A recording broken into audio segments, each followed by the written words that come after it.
Yes, if you look at this problem, students, z is given in the problem as x minus iy. So I can write this as and z to the power 1 by 3 is given in the problem as p plus iq. So I can easily write z is equal to p plus iq the whole cube. And z is given in the problem as x minus iy. What is the formula for? We should know all these identities. A plus b the whole cube, which can be written as a cube plus b cube plus 3ab multiplied by a plus b, which can also be written as a cube plus b cube plus 3a square b plus 3ab square. Is it not? This is the value for a plus b the whole cube. We can write this is equal to p cube plus iq the whole cube plus 3 a square b p square iq plus 3 plus 3. I'll write like this, plus 3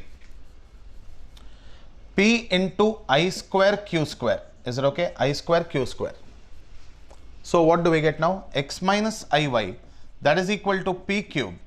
I cube is minus I times q cube plus I into 3p square q minus 3p q square.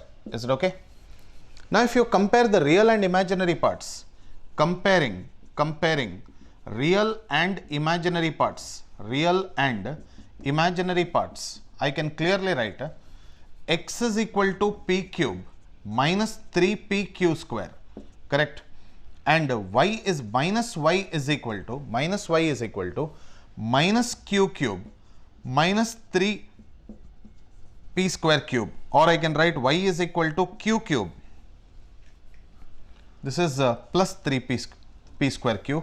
So this will be minus 3p square q. Is it right? So if you take out p common, x is equal to p into p square minus 3q square. So I can say x divided by p, that is equal to p square minus 3q square. And y similarly divided by q, that is equal to q square minus 3p square. Is it right? 3p square. Now substitute here. X by p plus y by q can be written as p square minus 3q square plus q square minus 3p square whole divided by p square plus q square. Is it not? So p square minus 3p square is nothing but minus 2p square minus 2q square divided by p square plus q square. So what to do? We'll take the minus 2 out and I'll be left with p square plus q square divided by p square plus q square. So your answer to the question will be equal to minus 2, which corresponds to the option number D is the answer. This is an important question.